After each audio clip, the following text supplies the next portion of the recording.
यहाँ पर बाज़ार की नज़र आज जो डेवलपमेंट्स होने वाली है, दिल्ली में तमाम तरह की बैठकें हैं, इंडिया अलायंस की बैठक है, इंडिया अलायंस भी अपनी बैठक करने वाला है और साथ ही नीतीश कुमार भी मिलने वाले हैं पीएम मोदी से। गौरांग, सवाल अब यहाँ पर ये है कि किसी भी तरह की पॉलिसी कंटिन्यूटी को लेकर कोई सवाल शायद नहीं खड़े हो रहे हैं, लेकिन पॉलिसी रिकैलिब्रेशन को लेकर बहुत सारे सवाल खड़े हो रहे हैं। इसीलिए भी क्योंकि मोदी साहब को ज़्यादा अलायंसेस के साथ चलने की आदत है नहीं। आंध्रा की बात करें, बिहार की बात करें, इन्हें पैसों की ज़रूरत है, सेंटर के साथ रहना इनके लिए बहुत ज़्यादा ज़रूरी भी हो जाएगा।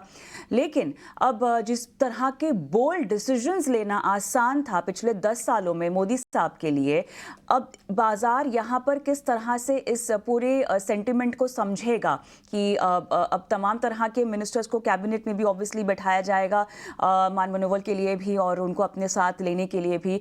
कहीं ना कहीं कोशिशें ये भी हो जाएगी कि बीजेपी जो है अपने आप को इतना मजबूत करे कि मेजॉरिटी में ही रहे और बहुत ज़्यादा अलायंस पर निर्भर ना हो।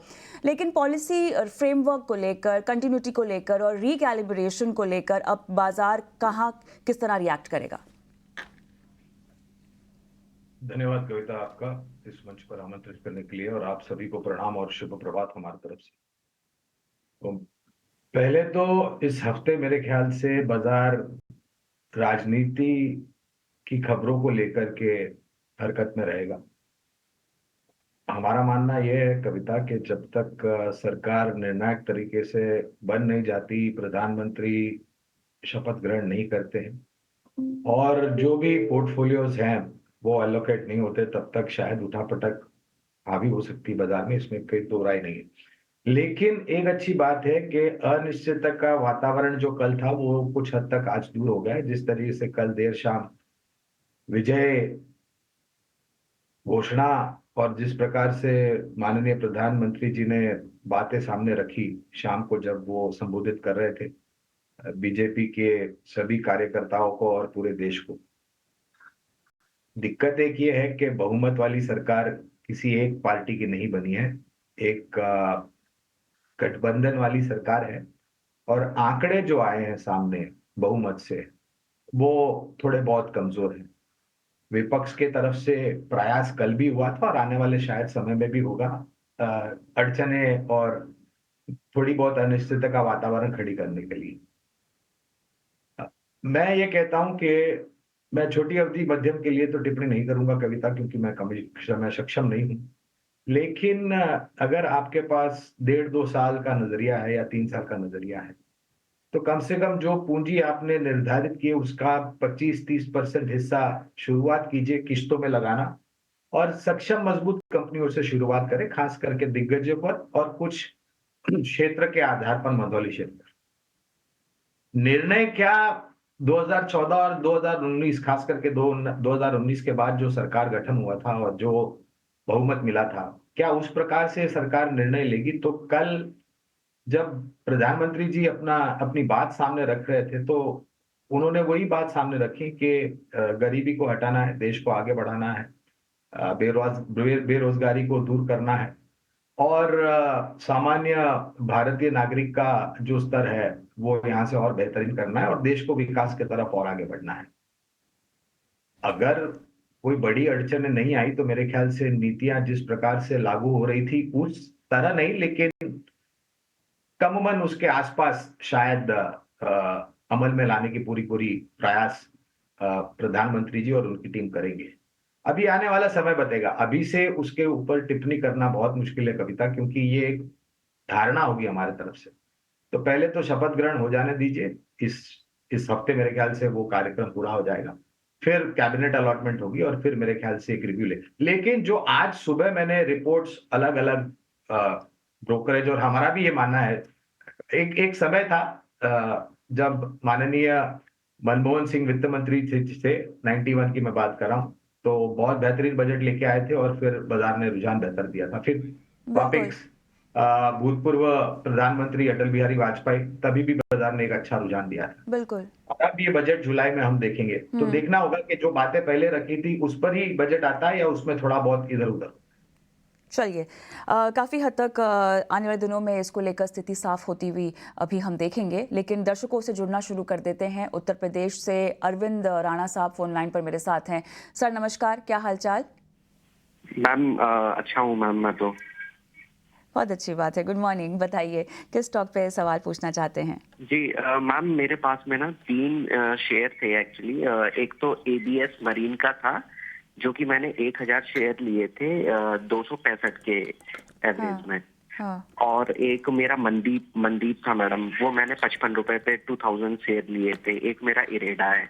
हाँ। तो अभी 2 दिन से तो वो काफी ज्यादा नीचे चला गया, तो वही सोच रहा था कि कब तक क्या हो इरेडा पाएगा आपने उसका। कितने भाव पर लिया है?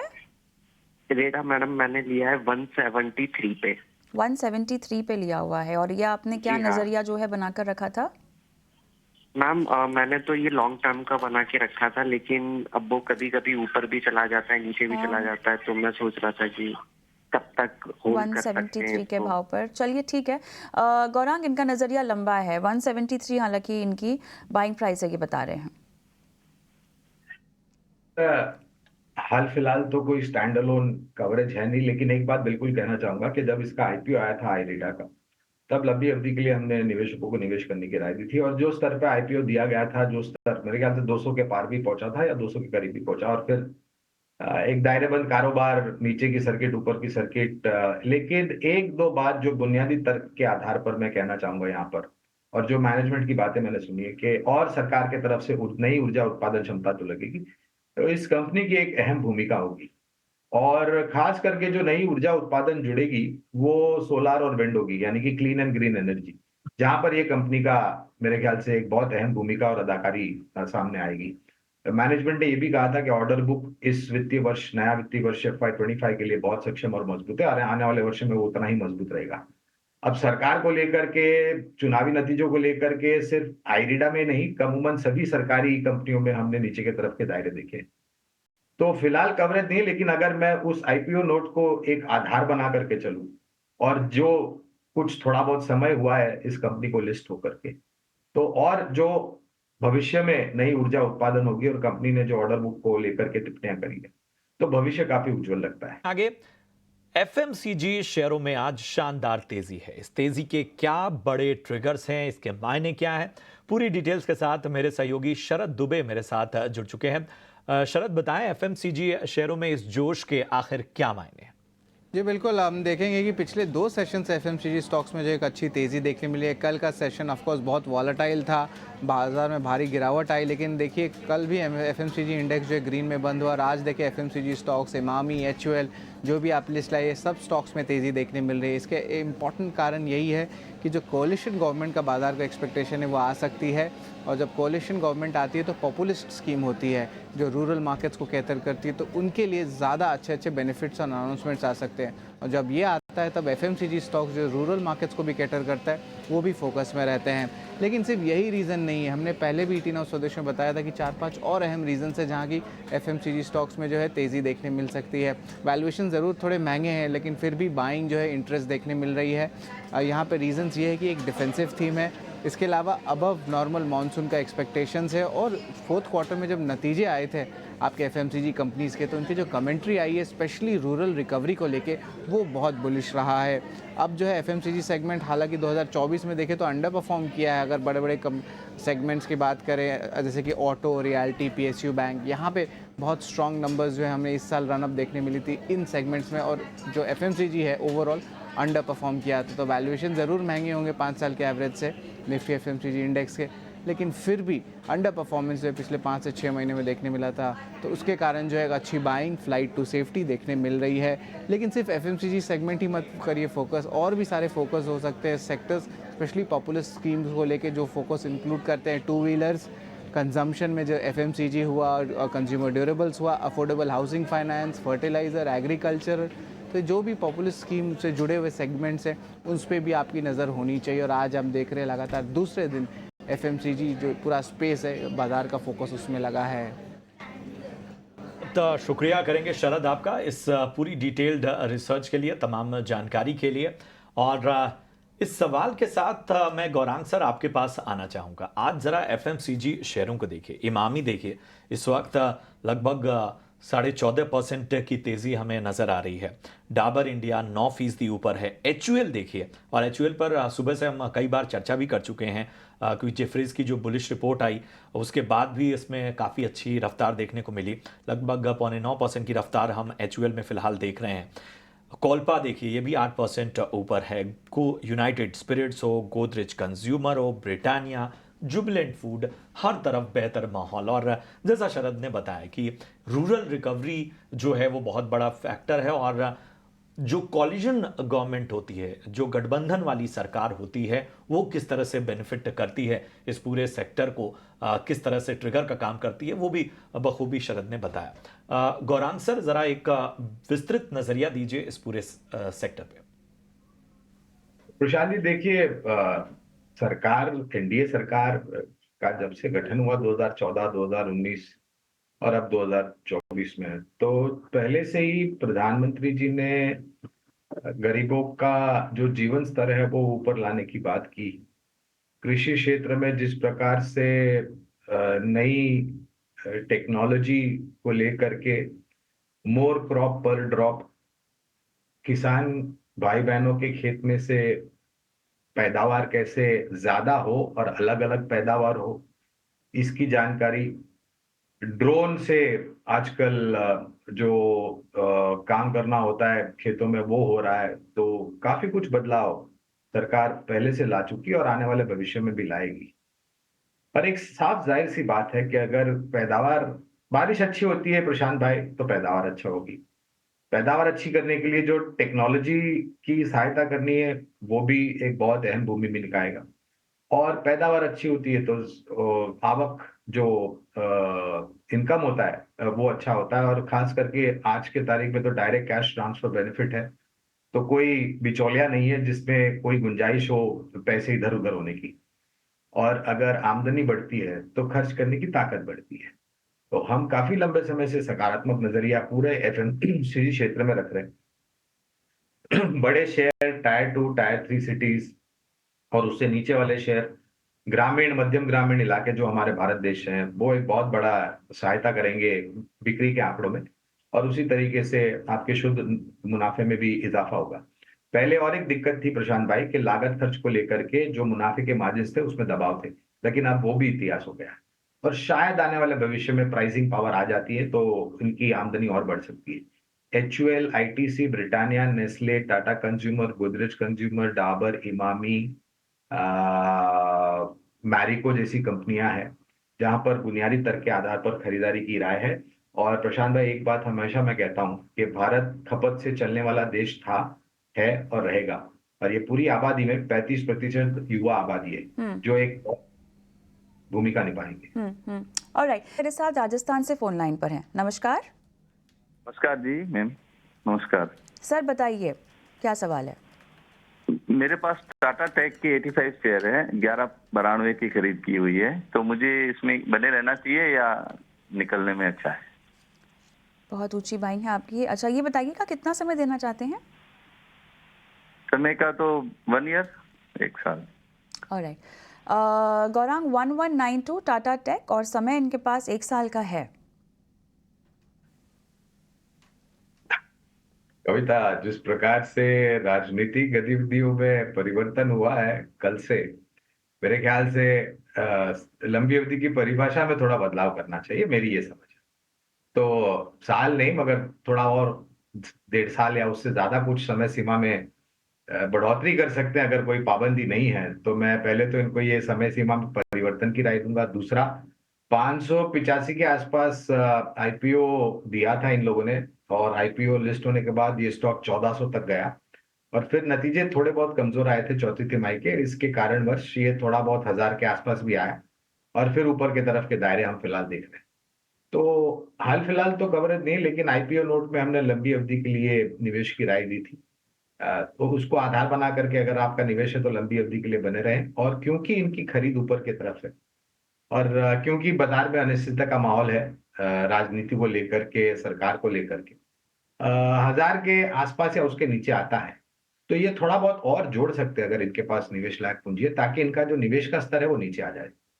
हमारे एक दर्शक हैं जिन्होंने यूट्यूब पर जोमेटो को लेकर राय जाननी चाहिए। और हालांकि उन्होंने लेवल्स वगैरह कुछ नहीं बताया, लेकिन वो जानना चाहते हैं कि जोमेटो में आगे क्या किया जाए, क्या इसमें बने रहना सही रहेगा।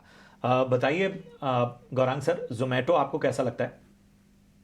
किरण भाई, आईपीओ से खरीदारी की राय है और बुनियादी दर के आधार पर एक खरीदारी की राय लक्ष्यांक को लेकर के 220 के लक्ष्यांक दिखते हैं। तो एक अच्छा खासा रिस्क रिवॉर्ड रिटर्न यहाँ पर जोमेटो पे बन सकता है, बशर्ते कि आपका नजरिया लंबी अवधि का। मेरी अगली दर्शक सुनीता फोन लाइन पर मेरे साथ हैं। सुनीता जी नमस्कार, गुड मॉर्निंग। Good morning.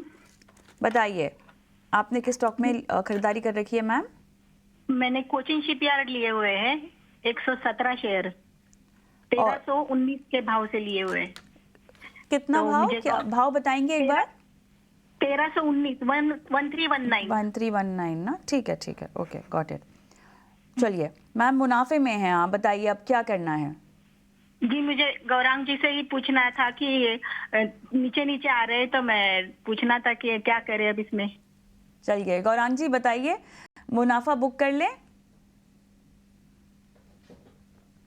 पहले तो सुनीता जी का बहुत बहुत धन्यवाद प्रश्न पूछने के लिए। सुनीता जी, मेरे ख्याल से आपको जल्दबाजी या उतावलापन करने की जरूरत नहीं है अगर आपका नजरिया लंबी अवधि का है तो। और ये थोड़े बहुत अनिश्चितता का वातावरण सरकारी कंपनियों में इसलिए है क्योंकि सरकार को लेकर के एक प्रश्न चिन्ह कल तक लगा था। कल देर शाम में माननीय प्रधानमंत्री ने जिस तरीके से घोषणा की है, मेरे ख्याल से थोड़ी बहुत स्थिरता आएगी, उसको आने के लिए थोड़ा समय लगेगा। देखिए, एक चीज मैं स्पष्ट रूप से बताऊंगा कविता जी, कि रक्षा क्षेत्र में कोचिन शिपयार्ड जैसी कंपनी में अगर आपने निवेश किया है तो सरकार बदलने से इनके ऑर्डर बुक कम नहीं हो जाएंगे, कामकाज करने का तरीका नहीं बदल जाएगा। और जिस प्रकार से नतीजों के बाद मैनेजमेंट ने टिप्पणी दी है ऑर्डर बुक को लेकर के, तो एक बहुत ही सक्षम और मजबूत कंपनी है ये। बेशक बने रहे सुनीता जी, अगर आपके पास निवेश लायक पूंजी है तो नीचे आने पर और भी जोड़ सकते हैं, और किसी को अगर नया निवेश भी करना है तो मेरे ख्याल से गिरावट पर मैं और जोड़ने की राय दूंगा। थोड़ा थोड़ा समय लगेगा इस सरकारी कंपनियों को स्थिर होने के लिए, लेकिन ऐसा नहीं कि अब इनका भविष्य पूर्ण तरीके से अंधेरे में छा गया है। लंबी अवधि के लिए बने रहे। ठीक है, तो लंबी अवधि के लिए आपको बने रहने की सलाह। ये जो तमाम सेंटिमेंट का प्रेशर है ये कुछ दिनों में छंट जाएगा, तब यहाँ पर बेहतर संकेत आपको मिलेंगे। शाह साहब हमारे साथ इस वक्त फोन लाइन पर बने हुए हैं। संजय जी नमस्कार। सबसे पहले तो ये बताइए कि आप कहाँ से बात कर रहे हैं? संजय जी, आप तक आवाज पहुंच रही है मेरी? हेलो जी, आवाज पहुंच रही है संजय जी? संजय साहब जी, अजय अजय वी शाह नाम है। अजय जी, माफी चाहूंगा। बताइए ओके साहब। कहाँ से बात कर रहे हैं? मैं बड़ोड़ा से बात कर रहा हूँ। अरे वाह, पूछिए किस स्टॉक पे आपका सवाल है, किस तरह से मदद साहब की जी, जाए? मेरे पास 3 शेयर है। हाँ, एक तो है स्टार लाइफ इंश्योरेंस लिया हुआ है मैंने, इशू प्राइस में 900 के भाव में 64 शेयर। एक बार फिर से जरा बताएंगे स्टॉक का नाम? Star life insurance. अच्छा, स्टार लाइफ इंश्योरेंस, ठीक है। हाँ, दूसरा बीपीसीएल लिया हुआ है, ठीक है। वो लिया हुआ है 600 के भाव में 35 शेयर। स्टार आपने किस भाव पे लिया था? 64 इशू प्राइस। ठीक है। अच्छा, दूसरा स्टॉक हाँ। बीपीसीएल है ना आपके पास? हाँ, बीपीसीएल हाँ, ये किस भाव पे लिया आपने? वो लिया है 600 के भाव में। ठीक है, और ये स्टार लाइफ इंश्योरेंस 900 के भाव में 64 सेल है। ठीक है। और इशू प्राइस से लिया हुआ, तब से सब डाउन ज्यादा, तो सब इसका क्यों कोई ज्यादा वो नहीं बोल रहे हैं? कभी भी इसका इशू नहीं आता है, कोई ज्यादा भाव ही नहीं बोल रहे हैं इसके लिए। तो कभी इसको उठाते नहीं है चलिए सर। एक बार, एक आपके ये दो ही शेयर पे सवाल है। आप कह रहे थे 3 शेयर हैं आपके। दूसरा है एसबीआई लिया हुआ है मैंने, ठीक है, वो है 267 में 151। ठीक है। चलिए, तो एसबीआई में तो आपको मुनाफा होता हुआ, आप स्टार को लेकर ज्यादा परेशान है, स्टार हेल्थ इंश्योरेंस को लेकर। लिया हुआ है तब से सभी यही भाव से नीचे जा रहा है। नहीं, सुबह को इसका आपको मैं जनरली देखता हूँ, इसका कभी इशू नहीं लेते हैं कि भाई ये शेयर इतना क्यों चल रहा नहीं है। ठीक है, चलिए आपको बेहतर तरीके से राय दिलवाते हैं। गौरांग जी, मैं आपके पास आना चाहूँगा। स्टार इंश्योरेंस इनके पास 900 के भाव पे है और जाहिर सी बात है चिंता उसमें ज़्यादा बनी हुई है। बीपीसीएल 600 की इनकी खरीद है और एसबीआई 261 की खरीद है। जरा इन तीनों स्टॉक पर अपना नजरिया दीजिए। तीनों ही स्टॉक पर बुनियादी तर्क के आधार पर खरीदारी की राय है।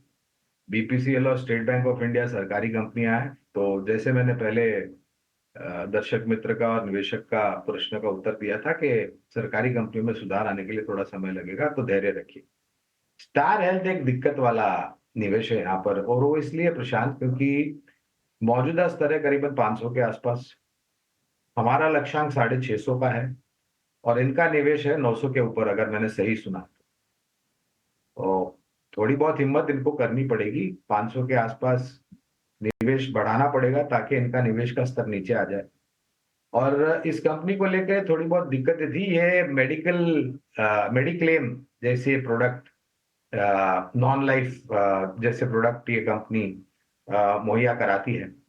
कुछ दिक्कतें आई थी इस कंपनी के साथ क्योंकि इन्होंने जो कुछ हॉस्पिटल के साथ करार किया था क्लेम्स को लेकर के, वहां पर थोड़ी दिक्कतें आई थी और कुछ हॉस्पिटल्स ने इनके जो मेडिक्लेम पॉलिसी थी होती है होल्डर्स की, वो लेने से मना कर दिया था क्योंकि कुछ वाद विवाद हो गया था। लेकिन फिर मैनेजमेंट स्टार हेल्थ ने आकर के बोला था कि वो विवाद अब सुलझ गया है और फिर कारोबार बराबर चल रहा है, लेकिन नतीजों में थोड़ा सुधार होने के लिए समय लगेगा। तो एक नहीं दो दिक्कतें। पहली दिक्कत यह है कि इनका निवेश काफी ऊपरी स्तर पर है और दूसरा नतीजों में सुधार होने का समय सीमा। ये दोनों को मद्देनजर रखते हुए अगर इनके पास हिम्मत और निवेश लायक लंबी अवधि के लिए पूंजी है तो यहाँ पर और जोड़े ताकि इनका निवेश का स्तर नीचे आ जाए। स्टार हेल्थ के काउंटर पर ये सलाह दी हुई गौरांग की तरफ से और इसी